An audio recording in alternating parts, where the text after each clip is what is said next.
Hydro carbon திட்டத்தை எதிர்த்து நெடுவாசலில் 13வது நாளாக நடைபெற்று வரும் போராட்டத்திற்கு பல்வேறு அரசியல் கட்சித் தலைவர்களும் நேரில் வந்து ஆதரவு தெரிவித்து வருகின்றனர். ஹைட்ரோ கார்பன் திட்டம் விவசாய நிலங்களை பாலைவனமாக்கும் என்றும் பொதுமக்களின் நலனுக்கு பெரும் அச்சுறுத்தலாக விளங்கும் என்றும் கூறி நெடுவாசல் பகுதியில் பொதுமக்கள் தொடர் போராட்டத்தில் ஈடுபட்டு வருகின்றனர். மறியல், முற்றுகை, வீடுகளில் கருப்பு கொடி ஏற்றுவது என ஒவ்வொரு நாளும் ஒவ்வொரு விதமாக போராட்டத்தை முன்னெடுக்க அப்பகுதியில் உள்ள 80 கிராமங்களைச் சேர்ந்த மக்கள் முடிவு செய்துள்ளனர். தமிழகத்தின் பல்வேறு பகுதிகளில் இருந்தும் மாணவர்கள், இளைஞர்கள் நெடுவாசல் போராட்ட களத்திற்கு வந்த வண்ணம் உள்ளனர். இதனிடையே மதிமுக பொதுச் செயலாளர் வைகோ, தமிழக காங்கிரஸ் தலைவர் திருநாவுக்கரசர் உள்ளிட்ட தலைவர்கள் இன்று நெடுவாசலுக்கு வந்து போராட்டத்தில் ஈடுபடும் மக்களுக்கு தங்களது ஆதரவை தெரிவிக்க உள்ளனர்.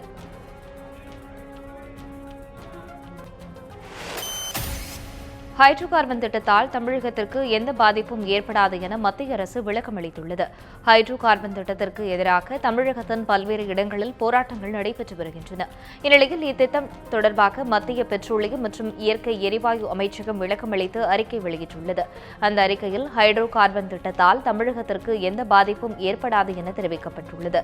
ஹைட்ரோ கார்பன் திட்டத்தால் தமிழகம், புதுச்சேரியைச் சேர்த்து மொத்தம் 300 கோடி ரூபாயும், தமிழகத்திற்கு 40 கோடி ரூபாய் வருமானம் கிடைக்கும் என்பதால் இத்திட்டத்தால் கூடுதலாக 500 பேருக்கு வேலைவாய்ப்பு கிடைக்கும் என்றும் அதில் கூறப்பட்டுள்ளது. ஹைட்ரோ கார்பன் திட்டத்திற்கு மிக குறைந்த நிலப்பரப்பே பயன்படுத்தப்படும் எனவும் அறிக்கையில் குறிப்பிடப்பட்டுள்ளது. தமிழகத்தில் 700 இடங்களில் இத்திட்டத்திற்காக ஆழ்துளை கிணறுகள் தோண்டப்பட்டிருப்பதாகவும் மத்திய அரசு தெரிவித்துள்ளது.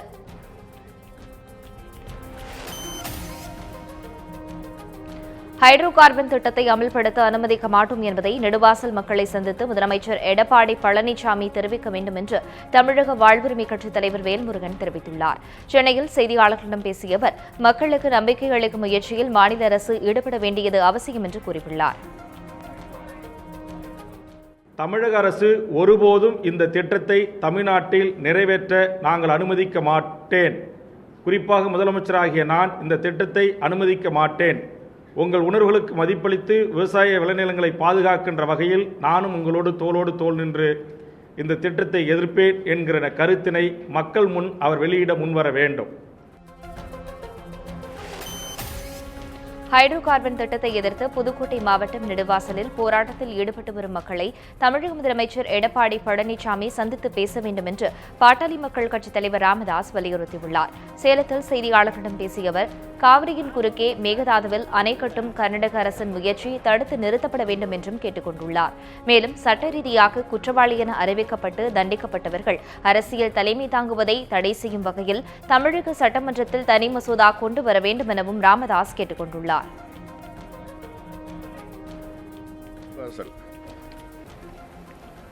12 நாளாக நடக்குது.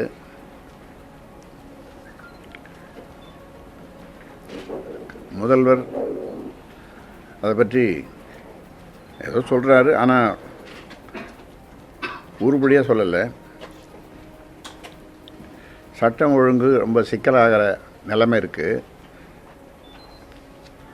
முதல்வரும் ஆளுநரும் 2 பேரும் அங்கே போய் அந்த கிராமத்துக்கு போய் மக்களை சந்தித்து அவர்களுக்கு சமாதானப்படுத்தி பேசணும். நெடுவாசல் கிராமத்தில் ஹைட்ரோ கார்பன் எரிவாயு எடுக்கும் திட்டத்தை உடனடியாக நிறுத்தக்கூடிய அறிவிப்பை மத்திய அரசு வெளியிட வேண்டும் என்று தமிழ் மாநில காங்கிரஸ் கட்சியின் தலைவர் ஜி. கே. வாசன் வலியுறுத்தியுள்ளார். இது தொடர்பாக அவர் வெளியிட்டுள்ள அறிக்கையில், பாஜக அரசு இப்பிரச்சினையை ஜல்லிக்கட்டு, மீனவர் பிரச்சினை போல வளரவிடும் வாடிக்கையான நடவடிக்கையை கைவிட வேண்டும் எனவும், இத்திட்டத்தால் நெடுவாசல் பகுதியை சுற்றியுள்ள 100 கிலோமீட்டர் பகுதியில் விளைநிலங்கள் பாதிக்கப்படும் என்றும் தெரிவித்துள்ளார். விவசாய தொழிலை பாதிக்கும் ஹைட்ரோ கார்பன் திட்டத்தை மத்திய அரசு உடனடியாக கைவிட வேண்டும் என்று வலியுறுத்தியுள்ள ஜி. கே. வாசன், இல்லையெனில் இத்திட்டத்திற்கு எதிராக நடந்து கொண்டிருக்கும் போராட்டம் தொடர்ந்து கொண்டேதான் இருக்கும் என்று கூறியுள்ளார். ஹைட்ரோ கார்பன் திட்டத்தை ரத்து செய்யக் கோரி தஞ்சை மன்னர் சரபோஜி கல்லூரி மாணவர்கள் வகுப்புகளை புறக்கணித்து உள்ளிருப்பு போராட்டத்தில் ஈடுபட்டனர். காவிரி டெல்டா மாவட்டங்களில் கடுமையான வறட்சி நிலவி வரும் நிலையில் புதுக்கோட்டை மாவட்டம் நெடுவாசலில் ஹைட்ரோ கார்பன் திட்டத்தை செயல்படுத்த மத்திய அரசு முடிவு செய்துள்ளது. இதற்கு எதிர்ப்பு தெரிவித்து அப்பகுதி மக்கள் தொடர் போராட்டம் நடத்தி வருகின்றனர். இந்நிலையில் ஹைட்ரோ கார்பன் திட்டத்தை உடனடியாக ரத்து செய்ய வலியுறுத்தி தஞ்சை மன்னர் சரபோஜி கல்லூரி மாணவர்கள் இன்று வகுப்புகளை புறக்கணித்து உள்ளிருப்பு போராட்டத்தில் ஈடுபட்டனர். மேலும் தங்கள் கோரிக்கைகளை வலியுறுத்தி முழக்கங்களை எழுப்பினர். புதுக்கோட்டை மாவட்டம் நெடுவாசலில் எடுக்கப்படும் ஹைட்ரோ கார்பன் திட்டத்தை முழுமையாக ரத்து செய்ய கோரி தஞ்சை மாவட்டத்தில் மன்னர் சரபோஜி கல்லூரி அரசு கல்லூரியில் இந்திய மாணவர் சங்கம் வகுப்புகளை புறக்கணித்து உள்ளிருப்பு போராட்டம் நடந்து கொண்டிருக்கிறது. ஹைட்ரோ கார்பன் திட்டத்தை முழுமையாக ரத்து செய்ய கோரியும் விவசாயத்தை பாதுகாத்திடவும் காவிரி மேலாண்மை வாரியம் திட்டத்தை அமைத்திட கோரியும் இந்த போராட்டம் நடந்து கொண்டிருக்கிறது. மத்திய அரசாங்கம் இந்த ஹைட்ரோ கார்பன் திட்டத்தை ரத்து செய்யாவிட்டால் மாணவர் போராட்டம் தொடர் போராட்டமாக நடக்கும். தமிழகத்தில் எண்ணற்ற மெரினா புரட்சி, ஜல்லிக்கட்டு புரட்சி நடந்தது போல் ஒன்றுபட்ட மாணவர்கள் அனைவரும் திரட்டி ஒரு வலுவான போராட்டத்தை தமிழகத்தில் நடத்த இருக்கிறோம். ஹைட்ரோ கார்பன் திட்டத்தை அனுமதிப்பது நமது சந்ததிகளுக்கு செய்யும் துரோகம் என விடுதலை சிறுத்தைகள் கட்சித் தலைவர் தொல் திருமாவளவன் தெரிவித்தார். திருச்சி விமான நிலையத்தில் செய்தியாளர்களை சந்தித்த அவர், ஹைட்ரோ கார்பன் திட்டத்தால் நெடுவாசல் பகுதியில் வசிக்கும் 5000த்திற்கும் மேற்பட்ட குடும்பங்கள் பாதிக்கப்படும் எனவும், நிலத்தடி நீர் விவசாயம் போன்றவை பாதிப்படையும் என்றும் தெரிவித்தார். மக்கள் நலன் சார்ந்து தமிழக அரசு செயல்பட வேண்டும் என்று தெரிவித்த திருமாவளவன், தமிழகத்தில் சட்டம் ஒழுங்கு வேதனை அளிக்கும் விதமாக உள்ளதாகவும் கூறினார். குறிப்பிட்ட ஒரு கிராமம் மட்டும் பாதிக்கப்படும் என்பதில்லை. அந்த பகுதியில் வாழும் ஏறத்தாழ 5000 குடும்பங்களுக்கு மேல் இதனால் பெரும் பாதிப்புக்கு உள்ளாவார்கள். அத்துடன் மட்டுமின்றி சுற்றுச்சூழல் கடுமையாக பாதிக்கும். நிலத்தடி நீர் அதல பாதாளத்திற்கு செல்லும். வெளியில் இறைக்கப்படும் அந்த நீர் நச்சு நிறைந்ததாக இருக்கும். இதனால் விவசாயமும் பாதிக்கப்படும். குடிநீருக்கு அல்லாடும் அவலம் ஏற்படும். இப்படிப்பட்ட இந்த பாதிப்புகளெல்லாம் எதிர்கால சந்ததிக்கு நாம் தரக்கூடிய நிலைமையை இது உருவாக்கும். எனவே இன்றைக்கு நாம் எதிர்ப்பது தேச துரோகம் என்று சொன்னால், இதை அனுமதிப்பது நமது சந்ததிக்கு செய்யும் துரோகமாகும். அந்த அடிப்படையில் தான் இந்த ஹைட்ரோ கார்பன் திட்டத்தையும் சரி, ஷேல் கேஸ் அல்லது மீத்தேன் எடுக்கிற எல்லா வகையான திட்டங்களையும் நாம் எதிர்க்கிறோம். அதிமுக வகுத்துள்ள விதிகளின்படியே கட்சியின் பொதுச் செயலாளராக வி.கே. சசிகலா நியமிக்கப்பட்டதாக இந்திய தேர்தல் ஆணையத்துக்கு அக்கட்சியின் சார்பில் விளக்கம் அளிக்கப்பட்டுள்ளது. கட்சியின் பொதுச் செயலாளராக வி.கே. சசிகலா தேர்வு செய்யப்பட்டது செல்லாது என கூறிவரும் ஓ. பன்னீர்செல்வம் தலைமையிலான அணியினர் இது தொடர்பாக இந்திய தேர்தல் ஆணையத்தில் முறையிட்டனர்.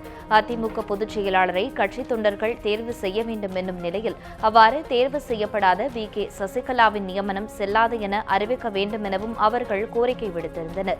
இதனையடுத்து விளக்கம் கோரி வி.கே. சசிகலாவுக்கு இந்திய தேர்தல் ஆணையம் கடிதம் அனுப்பியிருந்தது.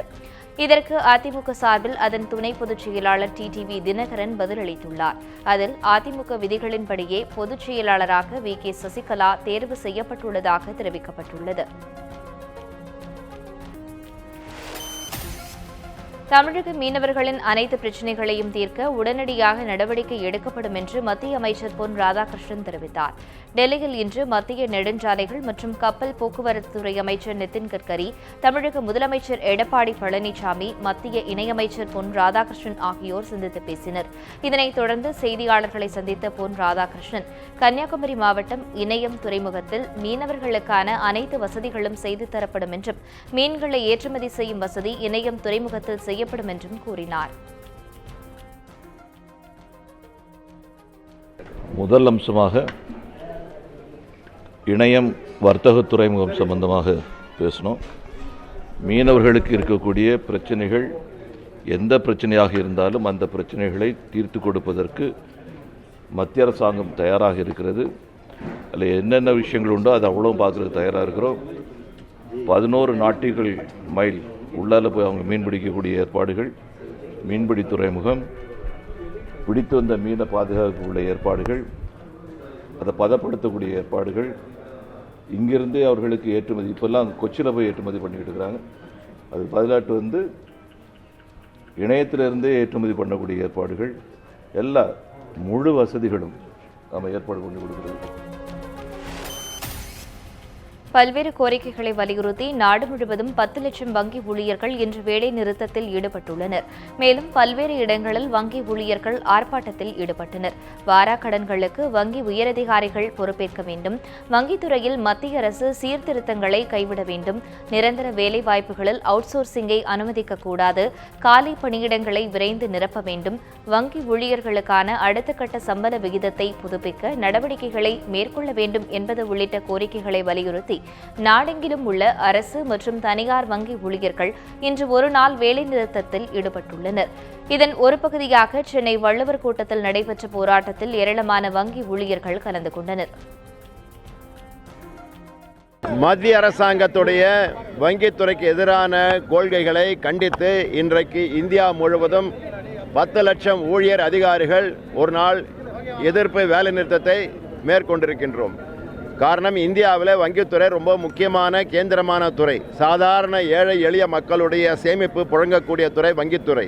இது அரசாங்கத்துடைய கட்டுப்பாட்டில் பொதுத்துறையிலேயே இருக்க வேண்டும். அதன் காரணமாகத்தான் கடந்த 50 ஆண்டுகளுக்கு மேலாக வங்கித்துறை பொலிவாக இயங்கி வருகின்றது. அதை விடுத்து இன்றைக்கு இந்த அரசாங்கம் இந்த வங்கிகளை தனியாருக்கு தாரை வார்க்கும் முயற்சியிலே தொடர்ந்து இறங்கி வருகின்றது. அது நாட்டுக்கு நல்லது கிடையாது. பொதுமக்களுடைய சேமிப்பு புழங்கும் வங்கிகள் பொதுத்துறையில் அரசாங்கத்துடைய மேற்பார்வையில் இருக்க வேண்டும். 110 லட்சம் கோடி ரூபாய் புழங்கக்கூடிய இந்த வங்கித்துறை, ஆனால் இந்த பட்ஜெட்டிலும் கூட 2 லட்சம் கோடி தேவைப்படும் மூலதனத்திற்கு பதிலாக வெறும் 10,000 கோடி மட்டுமே இன்றைக்கு அறிவித்திருக்கின்றால் என்று சொன்னால், இந்த வங்கிகளை ஒன்று தனியாருக்கு தாரை வார்க்கும் நிர்பந்தத்தை ஏற்படுத்துவது, அல்லது இந்த வங்கிகளை பலவீனப்படுத்தி தனியார் வங்கிகளை ஊக்குவிப்பது. ஆகவே இதை எதிர்த்து போராடி கொண்டிருக்கிறோம். இத்துடன் செய்திகளின் இந்த பகுதி நிறைவு பெறுகிறது. அண்மைச் செய்திகளுக்கு இணைந்திருங்கள் நியூஸ் 7 தமிழுடன்.